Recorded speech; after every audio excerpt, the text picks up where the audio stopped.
सुनिए एग्जांपल 7, ये कहा है ए वेरिएबल प्लेन। सुनिए क्वेश्चन में कहा है a variable plane is parallel to the plane, यानी एक प्लेन दे रखा है और एक वेरिएबल प्लेन है। प्लेन दे रखा है x upon alpha plus x upon a plus y upon b plus z upon c equal to 0। अब ये कहा है कि एक वेरिएबल प्लेन है, x axis y axis z axis कहां इंटरसेक्ट कर रहा है, ये abc पर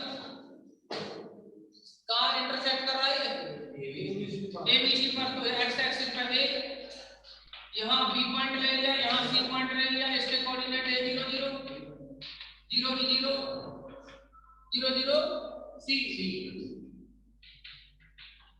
ये हो गया कोई प्लेन, कौन सा है, ये वाला। ये कह रहा है इसके पैरेलल कोई दूसरा प्लेन है ना। ये कहा है, देखो क्वेश्चन पढ़ोगे a variable plane is parallel to the plane first, तो क्या करोगे, इस प्लेन के पैरेलल प्लेन लें तो क्या होगा, वो मान लीजिए जो late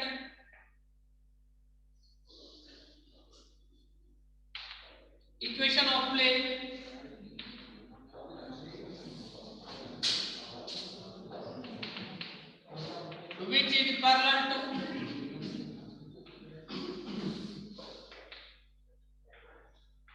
which is parallel to plane 1 which क्या आएगा। आपको पता है कोई भी लाइन है उसके पैरेलल कोई दूसरी लाइन निकालो, जैसे हम ये कहेंगे x plus dy equal to c है। अगर इसमें c को चेंज कर दिया जाए कांस्टेंट को, ax plus by equal to c को c1 लिखने को दूसरा कांस्टेंट दे देना, तो ये दोनों पैरेलल लाइन होती है। क्या होती है, ये पैरेलल लाइन। अगर इनमें ये कांस्टेंट है ना, ये वाला कांस्टेंट ये चेंज हो जाए, जबकि ये कोएफिशिएंट तो सेम रहने चाहिए। ऐसे ही जब लाइन के लिए होता है तो प्लेन के लिए भी सेम यही होता है। तो क्या बनेगा, यहाँ जो c जो होता है ना, यहाँ 1 होता था ना, इस 1 को कुछ ले लीजिए, तो फिर से कैसा क्यों इसमें LHS बराबर अरे 0 के आप याद करो वहां, ये लीजिए मैं ये कर रहा हूं, ये एक लाइन का इक्वेशन है। दूसरी लाइन का इक्वेशन क्या है, मैं इसको चेंज कर रहा हूं बस, x upon 2 y upon 3 equal to 2 लिख दिया। अरे सुनो, ये 2 लिख दिया इक्वल में, तो देखना ये क्या होगा, x upon 4 plus y upon 6 equal to 1। ये समझे, यहाँ 1 है, यहाँ 2 ले लिया, अगर 3 लेते तो उसके लिए भी हो जाता।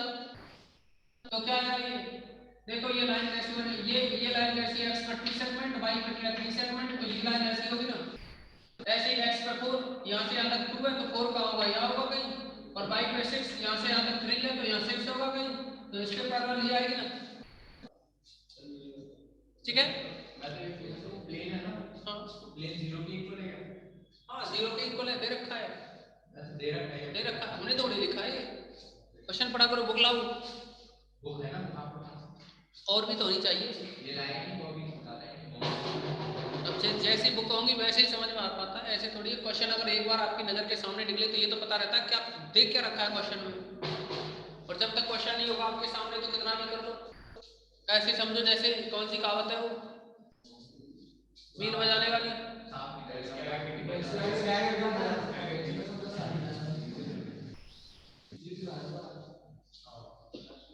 अब सुनिए, इसमें ये हो गया इक्वेशन नंबर फर्स्ट। अब आगे बढ़ोगे इस क्वेश्चन को, ये कहा है इसमें, prove that circle ABC lies on the surface. देखिए कोई सर्कल है ना, सर्कल ABC से जो पास हो रहा है, सर्कल यहां से कोई सर्कल पास हो रहा है। अब ये बताओ सर्कल बनेगा कब, कोई स्फीयर होगा, स्फीयर को ये जो प्लेन है ना ABC इंटरसेक्ट करेगा। ये मान लीजिए प्लेन है ABC, क्या ये प्लेन ABC है, तो यहाँ ये सर्कल बनाएगा कि नहीं बनाएगा? क्या बनाएगा यहाँ? सर्कल। तो एक काम करो, यहां से क्या बनाइए, x upon a lambda, lambda से डिवाइड कर रहे हैं, y upon b lambda plus z upon c lambda equal to 1। अब आप क्या करोगे इसमें? अब आप करोगे क्या ये बताओ? ये जो प्लेन है ना सेकंड या फर्स्ट जो भी डाला है आपने, फर्स्ट डाल रखा है ना, मैं इस इक्वेशन को सेकंड डाल दूं तो हम ये कहेंगे कि plane second intersect the axis at क्या आएगा एक्स में a lambda 0 0।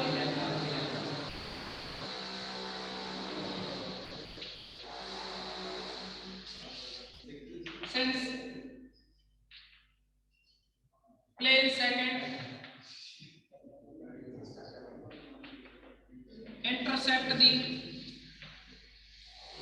intersect on axis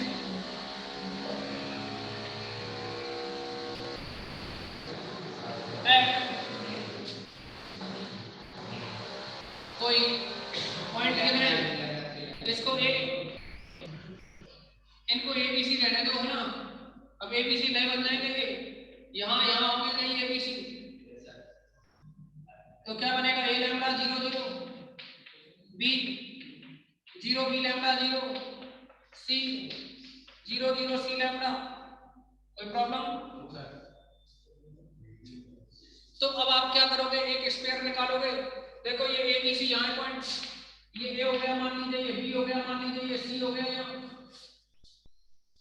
अब आप क्या करोगे, पहले ए बी सी जो पॉइंट है इनसे, और एक आप सुविधा के लिए क्या ले लोगे, ओरिजिन। तो ओ ए बी सी से पास होने वाला स्फीयर का इक्वेशन क्या होगा? नाउ इक्वेशन ऑफ स्फीयर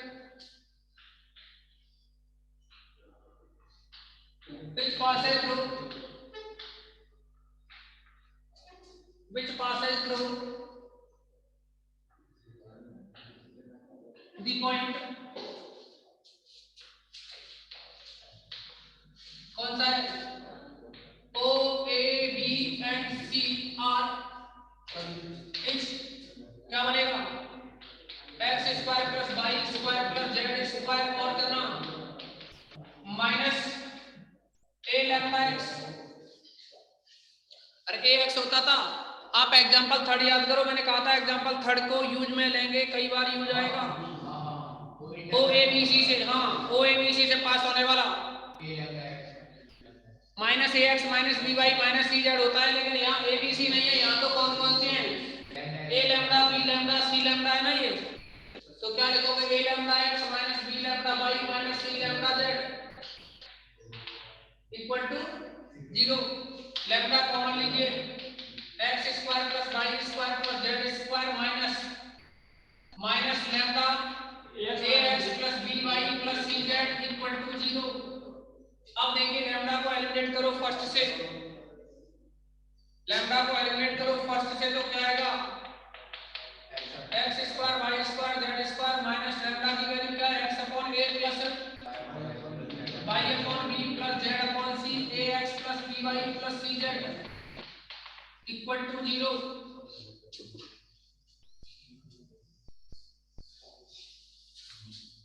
क्या बनेगा ये?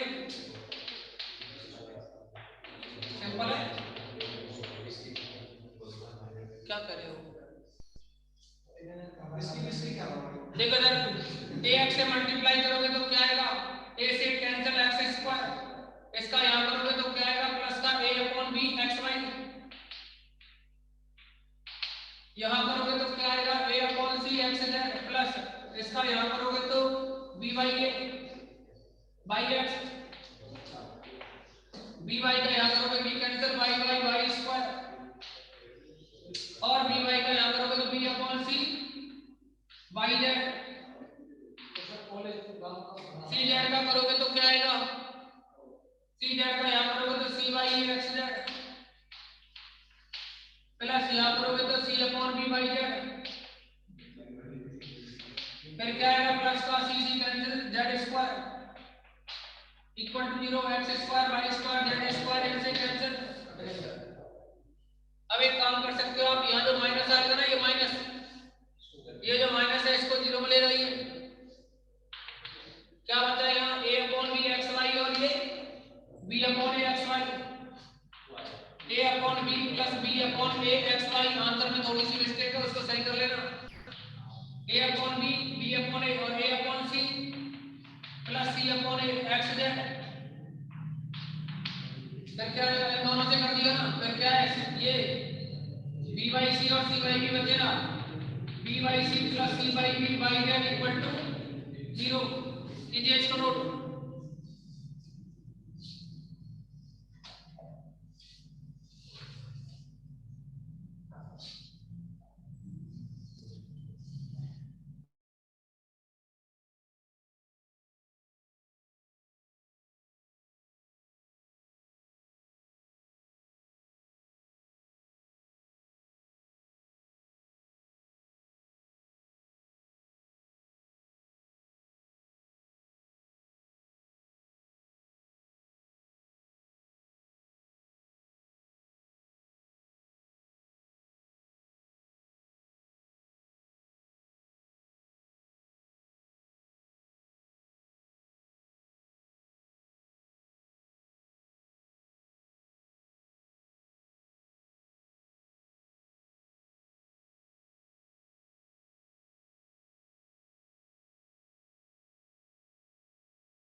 नेक्स्ट देखिए, नेक्स्ट कर दो, नेक्स्ट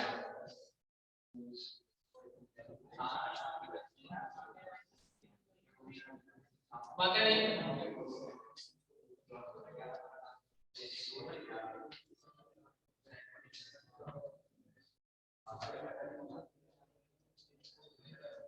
सिक्स तक तो हो गए थे ना,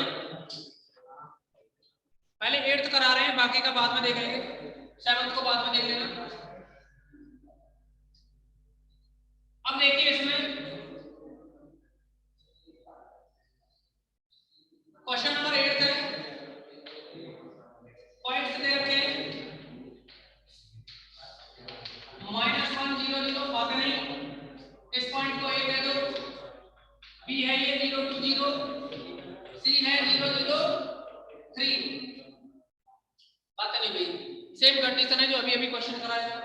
ये कहा है find the centre of the circle, find the centre of the circle through the points a b c, यानी जो ये पॉइंट दे रखे हैं इनसे पास होने वाले किसी सर्कल का सेंटर के कोऑर्डिनेट्स निकालने हैं आपको, समझे कि नहीं।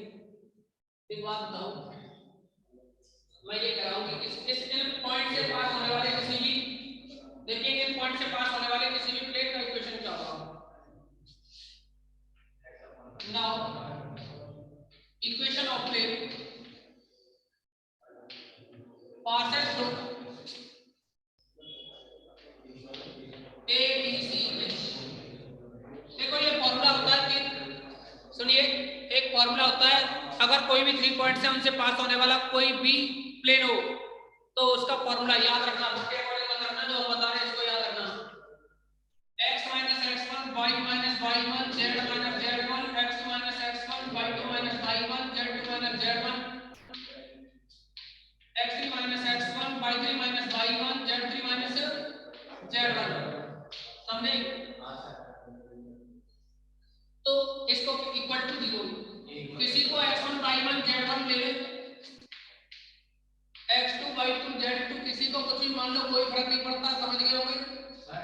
बोलो, अगर ये 0 के इक्वल आ जाता है तो प्लेन हो जाता है ना, वो पॉइंट कोलिनियर हो जाता है।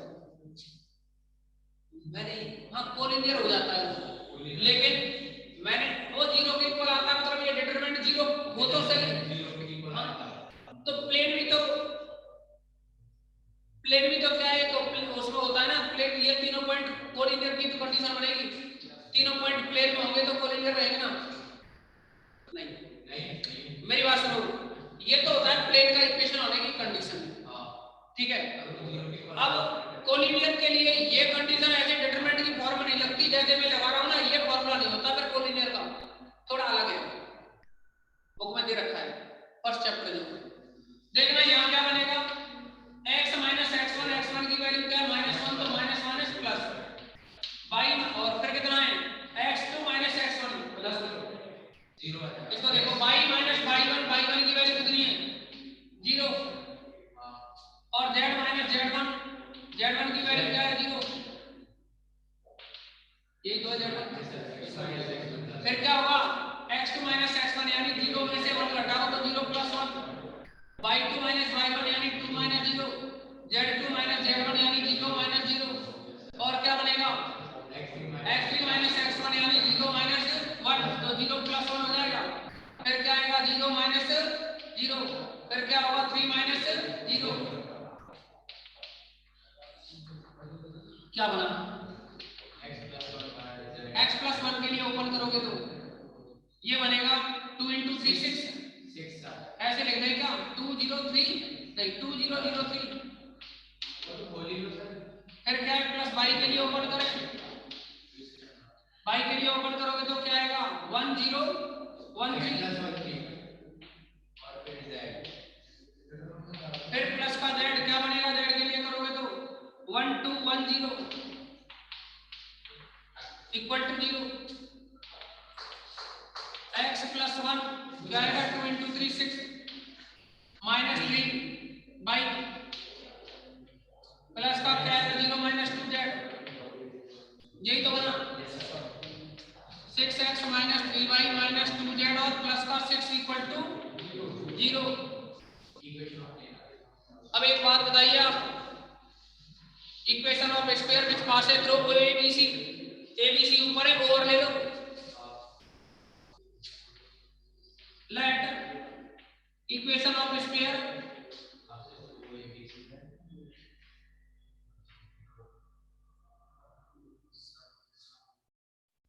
पासेस थ्रू ओएबीसी क्या आएगा, x square plus y square plus z square minus plus आ जाएगा ना, प्लस का 1x और ax dy b की जगह क्या है 2, और क्या है z वाले के लिए 3z, सेकंड डालना है इसको। अब कंडीशन वही है जो थोड़ी देर पहले बात कर रहे थे, ये प्लेन निकाल दिया, ये स्फीयर हो गया, ये स्फीयर हो गया, ये प्लेन निकाल लिया, यहाँ से जो सर्कल बनेगा इसका सेंटर पूछा है, सेंटर ऑफ स्फीयर क्या है,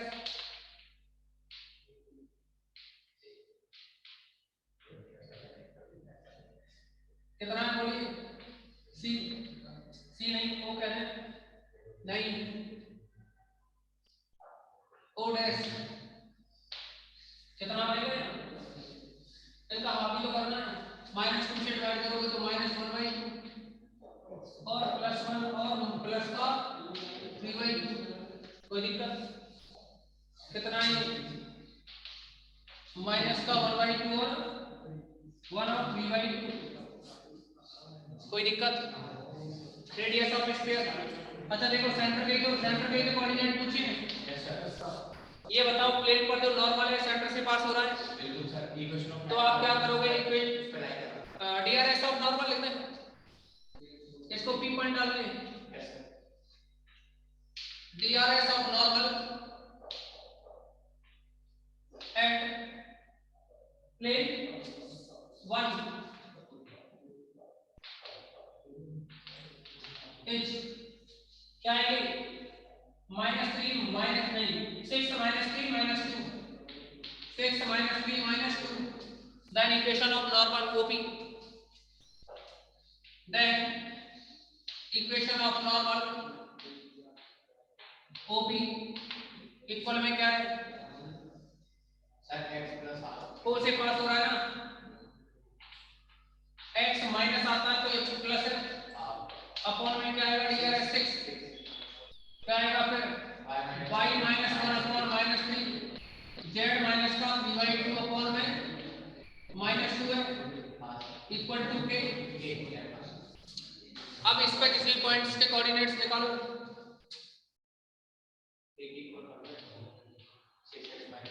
कोऑर्डिनेट ऑफ एनी पॉइंट